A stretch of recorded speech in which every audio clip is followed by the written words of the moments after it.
how's it going? Hopefully you're having a really good day. Today we're going to talk really quick about inking. If you're drawing anything in your sketchbook, right? If you're an artist of any type, you're going to want to, kind of learn how to ink. And honestly, a lot of it is tracing. I'll be truthful about that, but a lot of it is not. A lot of it is also kind of learning to kind of correct some former mistakes, just going into it another layer.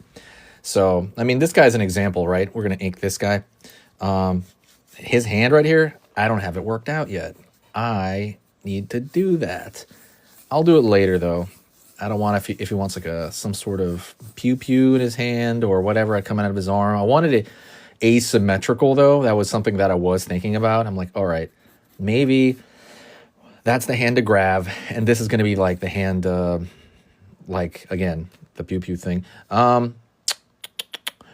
I'm probably going to end up doing to this hand is I think I'm going to make it just a hand.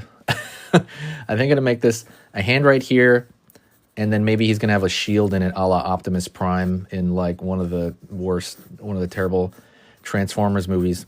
Anyways, just to introduce myself really quick, I'm Enrique. I worked on Transformers, the Transformers Dark of the Moon and the Smurfs movie. I was a stereo artist on that. Along with a bunch of people, but that's was fun for a while. It was over here in Del Mar area, in California. Great stuff. But mechs, mechs are something that I think are incredibly fun to do. I think there's the barrier to entry to mechs is a little bit higher than like drawing the face, because the faces you get reference everywhere, right? With mechs, you kind of have to and we're just going to start right into this guy. Let's see. With mechs, you pretty much have to, there's a lot of prerequisite knowledge for mechs that we don't really, we're around it, but we really have to pay attention to. So I would say somewhere you should start is, now we have those robot thingies, right? Like that Tesla bot or, the Boston Dynamics or anything like that. If you pay attention to the joints on the arms, right? That's a functional joint, imitating like a human. That's, it's almost always either like one of three joints. And I've talked about this in another video, but in another live, it's almost always one of three joints. It's either a ball joint, like your shoulder, right? Ball joint, or a hinge joint, like your elbow, or it's, what is that last one? A rotating joint, which, I guess we kind of have in our wrist. You rotate your wrist like that. But on a machine, it's a little bit more, simple. But those are kind of the three joints that everybody, more or less, if you just use those, it's like 90% of the joints on every mech you've ever seen almost. So I would just kind of lean on that. You can even kind of type it in later. You can look up, again, those three, just to really bring them home. Dang, where's the paper? Just to bring them home, those three joints. I'm going to write it down because it's really important. Really, it's going to be, okay, to reiterate, ball joint, ball and socket joint, right? Ball joint. You have the hinge joint, like a door hinge or like your elbow. Okay. And then you have the rotation. I think it's rotation. Dang, I spelled that wrong. Rotation joint, which is like in your wrist area where you're doing this sort of thing. And on machinery, like I said, if you just do those, it's going to be pretty good. But I was going to say, a lot of this requires, kind of looking stuff up and reading it, as opposed, paying attention to tech. If you don't want to pay attention, thank you so much for the rose. Thank you. Wow, that's super nice. Savage tech, thank you. I was going to say, if you want to look up something that is kind of because people are like, where do I look this stuff up, right? Sometimes people will, look up tech drawing stuff, and they look at maybe like a Gundam or something, and they're like, I'm overwhelmed, I have no idea what I'm looking at, etc. And I understand that, but and you're like, where do you go other than breaking those apart and trying to figure those out? Where do you go? And I was gonna say, back when I was in art center, I went to art center in Pasadena. It was an art school, really great art school. Worth the price. It was expensive, but it was really worth it, in my opinion. It really forced me to do a lot of stuff that I didn't want to do, and I needed somebody to help push me to do that. But One thing that I learned about that is we had a class, and that class was about learning like an okay amount of tech, not a lot, just a little bit. So, for example, in the very first class, they're like, bring any little like wind up toy, you know what I mean? Just some sort of toy that functions or something like that. Bring it in. And the point is, we're going to bring that in, we're going to take it apart, and then we're going to draw every piece of it. And then you got to put it back together, and it has to work, you know? And for me, I was kind of like, what? Like, I have never, like, I'm not a tech guy at all, you know, at least with real tech, you know, I'm not like great with, I was not in the robot club in high school or any of that. So I was like, this is going to be insanely hard. I've never been into like engineering. I find it very fascinating. Engineering is very fascinating, but I've never been like putting my time into it. So what ended up happening was, yeah, I did it eventually. It was really hard, but you kind of learn a lot about very, very, very basic tech through that. And the reason because everybody's asking, like, why do you need to learn that if you're just drawing like robots? Like, you're not drawing robots to build, right? You're not working for a company, you know, that makes like real cars or anything like that. Why are you learning this?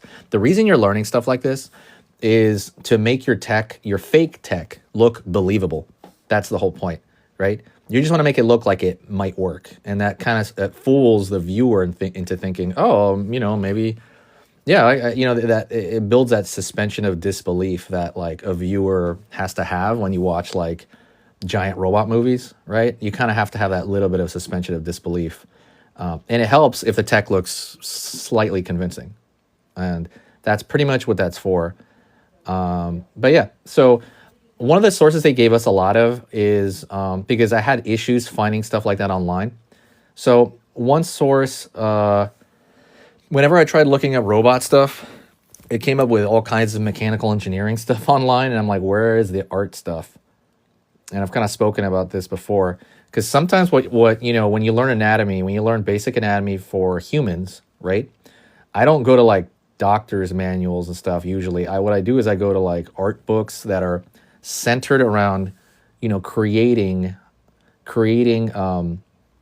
you know, like anatomy books for artists specifically. You know, I don't need to learn how to draw internal organs or any of that stuff, you know? I need to learn how to draw like musculature and just to have a good idea of how it moves so that I can, you know, draw superheroes and people and all that. Dang, okay, see, I ran to a place over here I don't like on this here. I'm gonna just put that as a placeholder right there because I'm not sure if I'm gonna put that this area behind his neck. I'm not sure if I want that totally in shadow or not. I might. I'm debating it, so I'm going to leave it there like that as a placeholder with this little bar on it. And even as I'm working on this, I'm like curving and stuff like that. I'm trying to be like, okay, even this out. This is the, you know, the cleanup phase, basically. What was I saying? Dang, what was I talking about? So I lost my train of thought. Dang, hold on. It'll come back to me. Wait. Oh, okay. I got it. So when I was looking for resources on anatomy, I would go to like artist resources, right? Because they know there's only so much you need to know about anatomy for being an artist. And it's the same thing with tech. I was like, are there any sources for this? There's a couple. Honestly, there's really not many. I don't know why. There's just not as much about tech. I don't know if people are just holding that close to them. I've seen a lot of, if you go to Pinterest, great reference source. But again, it's just amazing like art, right? It's not really teaching you how. I would say the best source I've ever found was probably John Parks on Gumroad. That guy, he teaches tech specifically for, you know, artists. And that's kind of the only thing I've found other than a couple of weird books and stuff like that. I've definitely found a couple of weird books where I'm like, that is, you know, not a great source, but he's probably the only one I've found that is like really high quality tech that explains it. Because I think most guys that do high quality tech don't want to explain it. They just kind of like, yo, I want to do my own art, you know, like buzz off. Like, so anyways, so that's kind of why. I think that's why a lot of people shy away from it. I don't know a lot of tech artists, to be honest. Almost everybody draws like people, which is great. And I encourage you to stay on that. And that's like one of the core fundamentals, but I feel like I don't know that many people that like drawing robots. Okay, so I found something uneven. Okay, so this should be over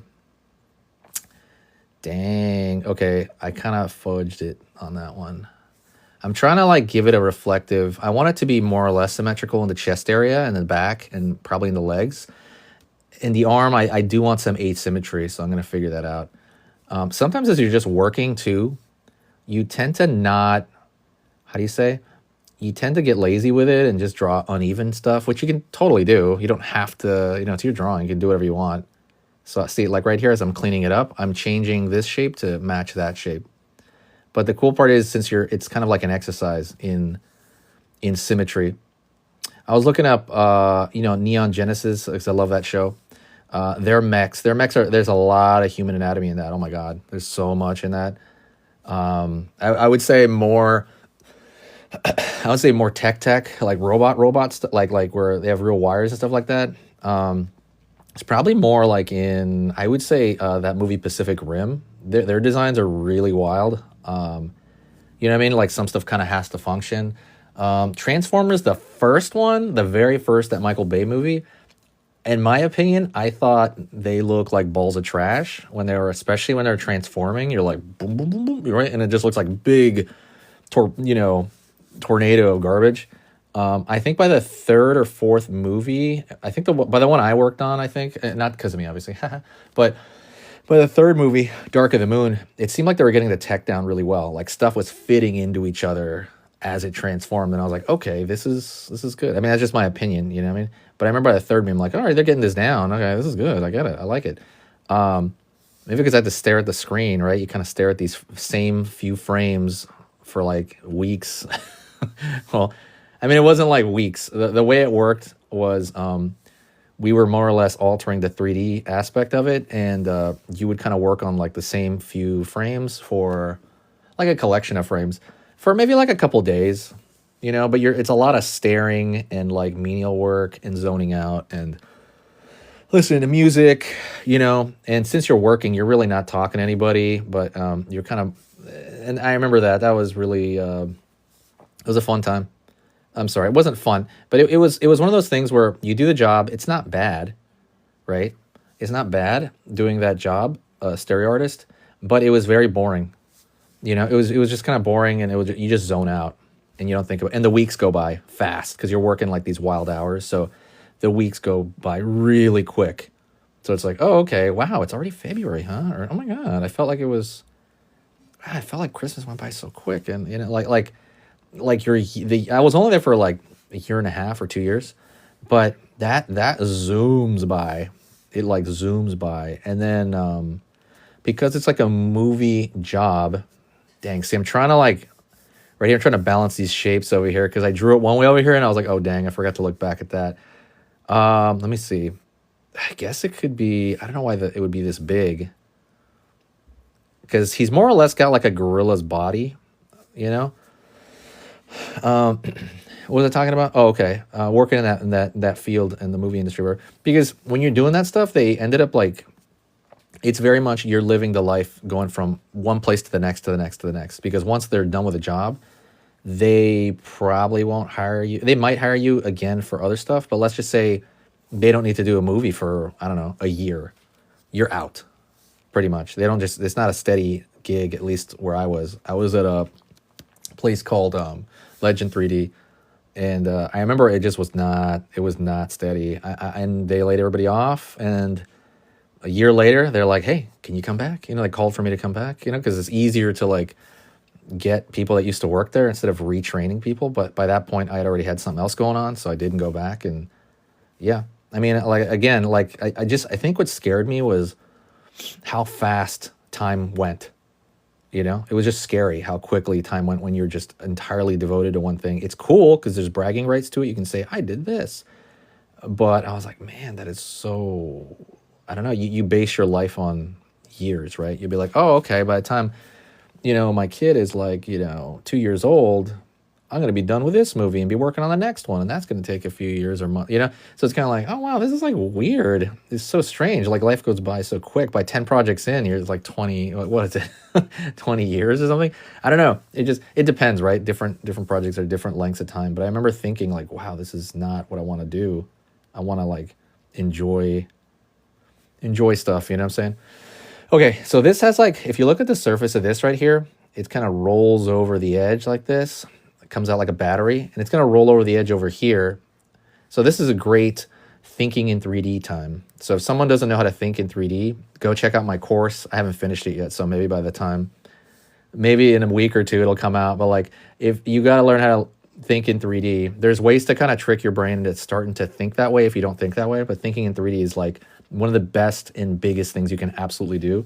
So if you don't know how to do it, either go back to maybe one of my videos here, or go look it up somehow. But until my program is done, but yeah, thinking in 3D is invaluable. You need to think in 3D. See, so that now I know. See, so I know that this is curved out. It looks like a lunchbox shoved in his chest, and I wanted that over here as well. Because before, my line art had it flat. So I must have forgot that part. I must have just not been thinking. Also, if I draw a straight line downward this way, and I draw a straight line down this way, this is a little pulled out a little bit. I don't like that. That's a mistake. So I can't change it. There's a line right there. Maybe I'll try to pull this line back, because I think it's a little uneven, and maybe I can bury that in shadow to try to, make it happen more. Okay, going right here on this side, pulling out, down. Alrighty. And I'm pulling, let me see, kind of looking at this over here, and I want it to slide up. I'm trying to get this stuff down on the other side. And you can, by the way, there's definitely cheating. You can definitely cheat stuff in. It's not like you have to get it in there, like it's like, do or whatever. But you, as an exercise, you should always strive to try to make it as even as you can, right? That's kind of like what you should be aiming for. Let's go over here on the top. And I'm going to pull over here. I'm kind of seeing that he definitely has a ball, like a ball and socket joint right there, kind of. And then I'm trying to make sure the shape of this and the shape of this makes sense at different angles, right? Because right now, the shape of this is... See, I already see something on here I don't like. I should have fixed that in the pencil, but oh well, we're going to do it here. So the shape of this, I think... Thank you for all the hearts, by the way. I appreciate it. You guys are amazing. I don't know who's doing that. Who's doing that? Those are so good. They could be Tracy. Oh, you're so nice, man. Thanks. Thank you so much. What's I going to say? Change for follow. Yeah, thank you for the likes. Whoever gave those. I don't know why I can't see who's giving them, but thank you so much. And then, okay. So one thing I don't like is I don't like the design on the shoulder pad right there. So I'm going to change that. I don't know how, but I will. I am not sure how, though. See this? I don't like that shape. It looks weird. It looks like some sort of... Maybe if I pull this line up... You know what? Hold on, let me rewind here and go to a pencil real quick. So, like, right here... I'm trying to see if I can mess with the design. I want some sort of design right here on his arm, but I don't want it to bulge out. I want it to seem like it's got a thickness to it, but not that it's totally bulging out. I'm going to see curve up, line over here, down... I don't know what that is. Let me see this. I think this... I just want to make it like a regular cube that might be having a little bit of a... Like, where it pops out a little bit. Do I like that? That's okay. It's not the worst. I'm just gonna do it. It's not the worst. Maybe I'll fix it. Like, maybe I'll throw something in there to break up the shape more. But right now, this is fine, I guess. Let's see right there. Curve up over here. Anyways, what are we talking about? Yeah, Transformers. Yeah. Oh my gosh. I just saw Transformers 1. Is that what it's called? That animated one? That is so good. I cannot believe how good that was. Oh my God. I was like, what? Like, I'm not even like a gigantic Transformers fan. Like, I like it enough, right? Like, I kind of grew up with it. Kinda. It was a little bit before my time. A little bit, but I was more like into He-Man. But I think I was more into the He-Man toys, right? That's something I found out. But I guess I was too young for the series, and I'm sure I watched a couple episodes, but I wasn't fully aware of a lot of the characters. Oh, dang. See, I almost went off right there. See, the happy accidents right there. You're going to like, all right, let's draw. Since I went off right here, let's draw a little notch right there and try to hide my mistake, which is funny. All right, I'm going to go right here now. I'm going to go to this, like, again, this is very human anatomy, ape anatomy, the bicep right there. curve a line around here, downward, and I'm going to continue to kind of figure that out. And even this stuff right here, this stuff is just for looks. That's something I really noticed. Sorry, did I move the camera? Forgive me. This stuff right here, I really noticed. I have an auto clicker. Oh my gosh. You do? I don't know. Do those work, dude? I don't know. That's cheating, man. Okay, gonna go right here, line up. So a lot of this stuff right here is meant to be complex, and I've talked about this before. It's the tension and then the release area. So tension has got to be a lot of small, complicated shapes, usually up in like that area, the flexion or something like that. That's almost always like, where if he bends his sides, it's going to be in there. Right here where he bends his legs, kind of in the arm, sometimes around the neck and stuff like that. And that tends to be where there's a lot of little tiny screws and little tiny, what do you call it? Little tiny wires and stuff like that. That's where you throw in those complex things. And then the wider stuff, the bigger, wider areas like this is for areas for your eyeball to relax, right? Because if I was to draw all this complicated junk all over here, like all over the place, like everywhere, you just have SpaghettiOs, right? You have a big, gigantic mess. But because you have this big space over here, right? And then the bicep, there's a lot of areas where your eye relaxes, and it gives you, the viewer, the opportunity to kind of, understand what's going on. And it's just better designed that way. So I always think about it as tension and then just relaxation over here in this area. And that's kind of the way you should go about everything, to be honest. If you're designing like spaceships, I've heard very similar things. I've heard same thing with plane design. I've never done plane design. I should. It's definitely on the list. But, or car design, I've never really done that. But a lot of those things kind of apply there too. There's, again, complexity and, that whole thing. Because one thing I didn't like was, I remember when I looked through, 1980s tech, like comic book tech in the 80s or stuff like that. Not all of it. I like the Transformers a lot. I think they're great from the 80s. Not all of it. But I was seeing this kind of I don't know, there's this thing in tech back then where they just went wild with it. They went wild with the complexity. I was like, dude, I don't know what I'm looking at. I'm looking like big balls of trash. It's too much. It's too complex. And I never liked that look. And I think now, with a modern era of design sentiment, maybe brought about by phones and stuff, like iPhones maybe. Because you can tell iPhones, they tend to hide the screws and stuff like that in a lot of your phones. That's different. It's more functional tech. I just feel I don't know, cleaner. It's not that cleaner is always better, of course. Depends on the story. But yeah, I kind of lost my point. But basically, don't be overcomplicated with it. It tends to break the silhouette and it breaks the image. Because the silhouette's also important as well. I didn't talk about that, but I'll talk about that in another live. But anyways, I just wanted to go live for a little bit. I'll probably continue this at some other point.